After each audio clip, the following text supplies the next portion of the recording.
Well, I always sort of tell people when in doubt, zoom out. So it's more important to start, I think, with the long-term outlook than the short-term outlook, because short-term outlook tends to be more important for traders and tends to be noise when you have an investment thesis. I believe that Bitcoin, like many are seeing now, is a form of digital gold. It's a store of value and effectively is a hedge against bad behavior by governments and central banks who we know will continue to endlessly print money until there's no value left. It's a deflationary asset, mathematically proven. It's basically superior to gold in every way, shape, and form. And just with the very basic demand and supply dynamics, with the halving every 4 years, the supply of Bitcoin is cut in half. If demand even remains the same, that means that the number will go up. So as you said, I'm very bullish on Bitcoin. I don't really understand how you couldn't be if you understand it and you do the work.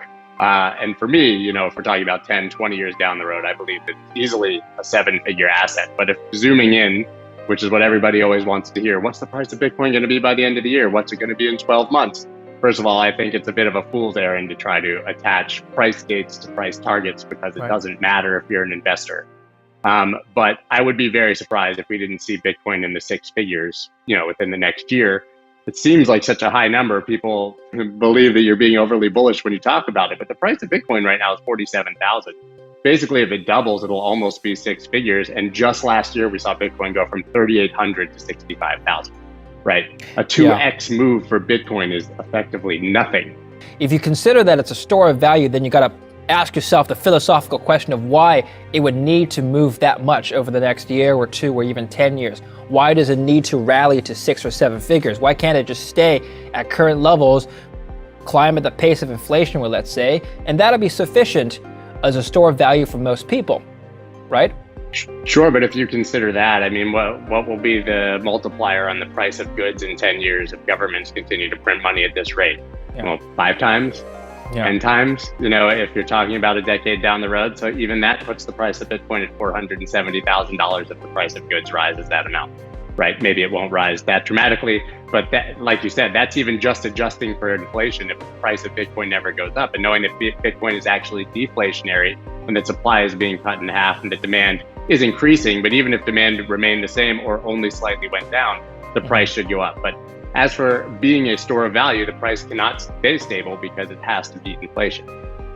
Okay, so let's talk about short-term price movements, and then we'll talk about utility and some other topics. Short-term, what do you think is the primary driver of price movements? Well, Bitcoin maximalists will probably think I'm a heretic, but it's traders. A heretic, I guess would be the term, but it's traders, right? And we saw that the evidence is as clear as it gets. From 60,000 to 50,000, when the price dropped at the beginning of this correction, we saw $10 billion of leverage liquidated. And that was almost 1 million individual traders had their accounts liquidated. So, you have this small move and then you have this cascade of liquidations because people are over leveraged and it rinses the leverage out of the system. And we saw almost the same thing on the drop from 40 to 30,000. So I think that the amount of leverage being used by retail traders on this asset right now means that there can be very, very dramatic price moves triggered by what would have otherwise perhaps been a smaller price move. I think that Bitcoin is the only free market on the planet, and that if you want to talk about manipulation, take a quick look at the stock market or any other legacy market. We have governments literally printing money to buy the assets to artificially inflate the price of those stocks and assets. It's absolutely absurd. That is the definition of manipulation.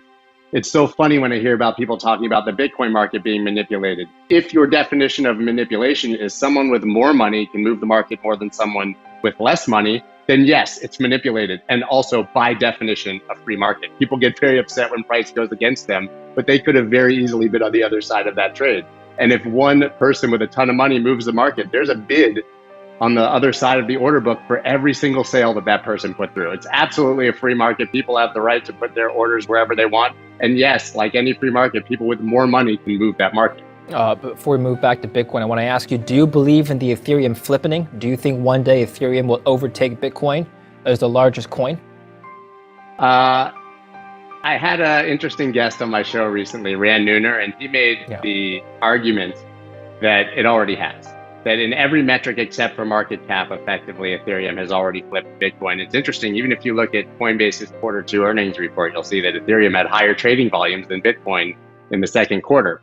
It's really interesting. So listen, I don't really care if it flips it or not. I'm bullish on both assets and heavily invested in both. And I think that that's just a narrative that makes for an interesting conversation. I do not think that Ethereum will flip Bitcoin anytime soon in market cap, but in institutional interest, I think is growing tremendously in Ethereum. Like I said, trading volumes, the actual usage of the network is huge. So I think that there's good reason to be very, very bullish on both of those assets. Okay, so then let's go back to Bitcoin. Now, you had asked a rhetorical question earlier in the interview. You said, why wouldn't Bitcoin go up any higher? Well, let me give you a fictitious scenario. Suppose most of the developments in cryptocurrencies in terms of technologies and use cases are in the altcoin space, and Bitcoin has pretty much already maxed out in terms of its development. I know that's not true, but suppose going forward that were the case. Well, most of the money, institutional or otherwise, would flow into the altcoin market, wouldn't it? It wouldn't flow necessarily into Bitcoin, which would then be seen as a legacy technology. I don't necessarily agree with that, because I think that the argument for Bitcoin is that digital gold store of value. And so they're completely different investments with different thesis. You ask Michael Saylor that question and he'll tell you that Bitcoin is digital real estate, that it's effectively gold, and it's the only hedge you have against inflation. So if you're going to have an asset in your cash reserve to hedge against the value loss of your dollars, that's Bitcoin, right? What you're talking about is more akin to investing in the Amazons, Googles, and Facebooks early, getting in on the internet in the early 90s. And I think that that's what you're looking at with Ethereum and altcoins. I think it's a completely different investment thesis, and I think both will get their allocations. But I think still at the very core, the asset that institutions are going to be most interested in is Bitcoin, because it's a proven hedge and store of value. Okay, let's talk about your bull case then. You mentioned 6-figure Bitcoin and 7-figure. Let's start with 6-figure Bitcoin first. What's going to get us there?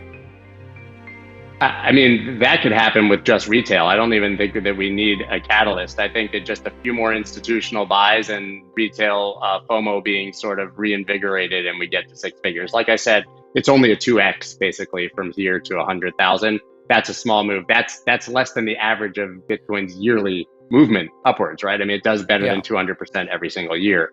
But you know, I'm not, it would be remiss not to admit that if we got another piece of news like an Amazon or a Facebook or a Google putting some Bitcoin into their cash reserve, that would probably reignite the market the same way that the 1.5 billion Tesla buy seemingly sent the market flying from around 42K and was the catalyst for the run to 65. So I think there's plenty of fundamental news that could happen. Another government, another sovereign government like El Salvador adopting Bitcoin as legal tender. Central bank adoption. But at the end of the day, and the real key to me to the next major run is probably the approval of an ETF in the United States. Okay, let's talk about that in just a bit. I want to ask you about well, you mentioned that 2x is really nothing for Bitcoin, and you're right. Historically, Bitcoin has moved a lot more than just 2x. I wonder though, as Bitcoin as an asset class matures as a store of value, that volatility profile will shrink. We're no longer going to see 10x returns in a year, maybe just 8 times, 7 times, 6 times. You know what I mean? Would that happen down the line? Yeah, I agree. I agree that with maturation will become a reduced volatility. And I think that very ETF that would allow that sort of vol money to come in, or any tool that allows more institutional adoption, will probably decrease volatility over time, sort of as you mentioned. But that's not necessarily a bad thing in my mind, because it just shows that the asset is maturing with time. And I still think it has more disproportionate upside than almost any other asset. But yes, if you're looking for higher risk, higher reward, you definitely can go sort of down the list on CoinMarketCap as we get into smaller market cap assets and invest your money there. Ethereum as well. I think Ethereum has a lot more upside in price than Bitcoin does, just in sheer terms of percentage gain. Okay. So let's talk about ETFs then. Why would ETFs drive the price to 7 figures, for example? Well, I mean, my thinking is that there's a lot of risk managers that have been doing due diligence for 3 or 4 years at the biggest institutions in the world. And we're talking about sovereign wealth funds and endowments and pensions, the real wall of money that you need to put into the asset for it to become that true store of value, even if they put their 1 or 2%, it's just magnitudes of scale right now for how much money would be pouring in the Bitcoin. And we know that they really can't do that without an asset like an ETF. You know, it's very difficult for a pension risk manager to go worry about where to secure these assets after they buy them, even with all these superior custody services that we have now. So to me, it just is sort of the final boss to get that ETF, because it gives them the ability, to sort of wipe their hands of the risk and say, look, we have an asset here that we can easily move in and out of. It's highly liquid. And now we can put our 1 to 5% of our treasury, into this asset. So I think it's absolutely, absolutely huge for that next wall of money to come in.